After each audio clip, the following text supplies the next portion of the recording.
Ave Maria, paix et joie à vous tous. Merci de nous rejoindre à présent pour notre méditation. 22e jour du mois de juin, le mois consacré au Sacré-Cœur de Jésus. Nous aborderons aujourd'hui le premier moyen d'honorer le cœur de Jésus, la communion fréquente.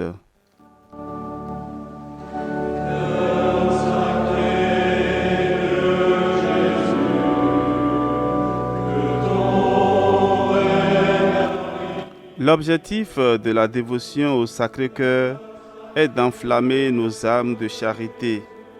Or, le mémorial de toutes les merveilles d'amour accomplies par le doux Sauveur, c'est la nourriture divine qu'il a préparée à ceux qui le cherchent, la Sainte Eucharistie. La plus grande preuve de gratitude et d'affection que nous puissions donner à celui qui se donne à nous, c'est de le recevoir. Sœur Agnès, de l'ordre de Saint-Dominique, était si persuadée qu'en instituant l'Eucharistie, l'homme-Dieu avait voulu allumer de plus en plus en nous l'amour divin qu'au moment de la communion, elle s'écriait dans un vif transport de joie. « Allons à l'amour !» Elle reçut même un jour la Sainte Hostie sous la forme d'un feu qui embrasa tellement son cœur d'amour qu'elle fut comme hors d'elle-même toute la journée. Entendez-vous, Sainte Thérèse, qui se meurt de ne pouvoir mourir d'amour, tant elle soupire après la communion et qui braverait 1000 glaives s'il le fallait pour aller s'asseoir à la table sainte. Il n'est pas possible, en effet, de porter du feu dans son sein et de ne pas en être embrasé. Non, il n'est pas possible que notre cœur ne soit pas tout palpitant d'amour s'il reçoit souvent Jésus hostie, foyer de tendresse et de dilection. Aussi, toutes les âmes vraiment dévouées au Sacré-Cœur souhaitent-elles ardemment de participer au divin banquet. Elles se réjouissent à l'approche des jours de communion. Elles sont ravies quand il s'en rencontre plusieurs de suite. Il en est d'elles comme des esprits célestes qui se nourrissent continuellement de Dieu sans jamais s'en rassasier. Plus elles communient, plus elles désirent communier encore. Marguerite Marie disait, « Sans le Saint-Sacrement, je ne pourrais pas vivre. » Et oui, sommes-nous aussi animés d'un grand désir de communier souvent? N'avons-nous pas une sorte d'indifférence et presque de dégoût pour le pain des anges? Si nous savions quelle peine nous causons au cœur de Jésus, désormais, communions aussi souvent que nous le pourrons. Le doux Maître nous y invite. Prenez et mangez, car j'ai un immense désir de m'unir à vous. Communions souvent. Les fidèles de l'Église primitive le faisaient tous les jours. Aussi, quelle n'était pas leur foi, leur ferveur. Communions souvent, afin de réparer cette indifférence, ces froideurs, ces lâchetés, ces trahisons dont Jésus-Christ s'est plaint en parlant de l'Eucharistie.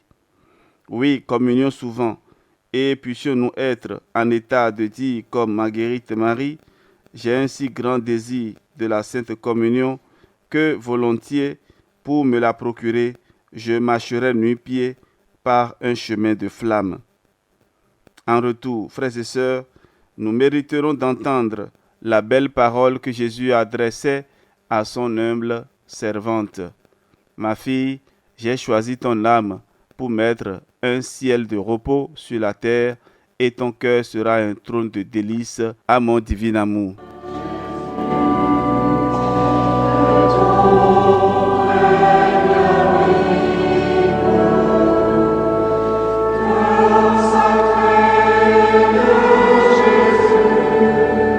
Suivons à présent cet exemple. L'enfant d'une famille chrétienne faisait ses études dans un établissement ecclésiastique du diocèse de Rouen. Il était intelligent, le premier de sa classe. Surtout, il aimait beaucoup Jésus. Le lendemain de sa première communion, il alla, selon ce qui était prescrit, montrer à son directeur son cahier de résolution. Il n'y en avait qu'une, ainsi conçue.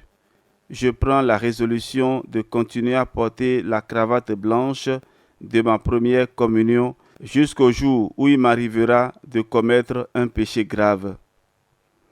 Le directeur, tout étonné, lui dit: Je ne prends pas sur moi de vous autoriser à tenir une résolution si étrange. Il faut que vous ayez la permission de votre mère. La mère étant venue, l'enfant s'expliqua tant et si bien qu'il lui fut permis de suivre son inspiration. Georges, c'était son nom, ne se contenta pas de se souvenir de sa première communion. Pour se maintenir sage, il s'approchait de la table sainte tous les dimanches et jours de fête. Il réussit son baccalauréat en 1870. Il avait alors 18 ans.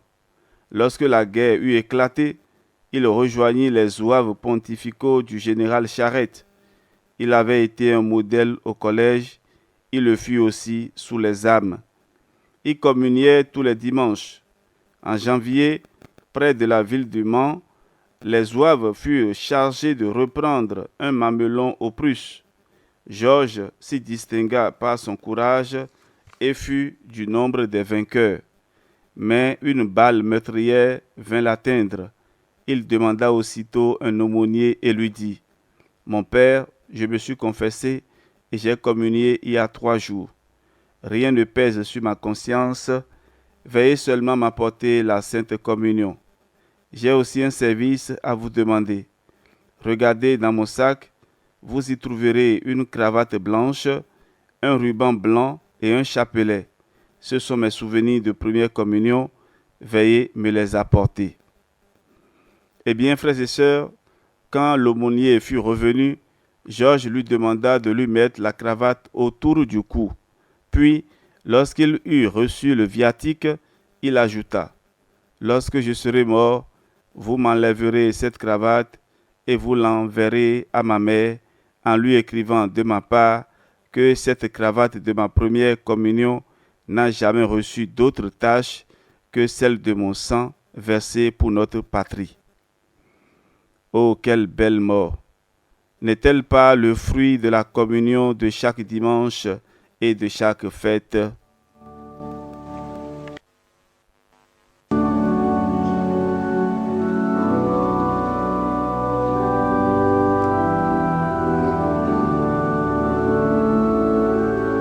Chers amis, frères et sœurs, c'est la fin de notre méditation. Et comme toujours, élevons vers Dieu cette prière. Ô mon Dieu, pardonnez ma froideur pour la Sainte Communion. Elle m'épouvante, que ma tiédeur me désole. Hélas, j'ai souvent oublié de manger le pain de vie. J'ai omis beaucoup de communions par ma faute. Divin Jésus, donnez-moi faim et soif de votre corps et de votre sang. Oui, désormais, je communierai aussi fréquemment qu'il me sera permis, tous les jours si je le puis. Ainsi soit-il.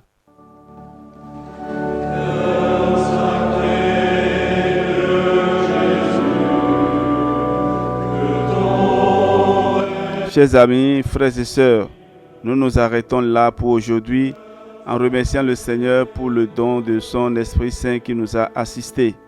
Que le Seigneur dans sa miséricorde nous bénisse et nous protège. Au nom du Père et du Fils et du Saint-Esprit. Amen. Passez d'agréables moments en notre compagnie. On se retrouve demain pour la suite. Ave Maria.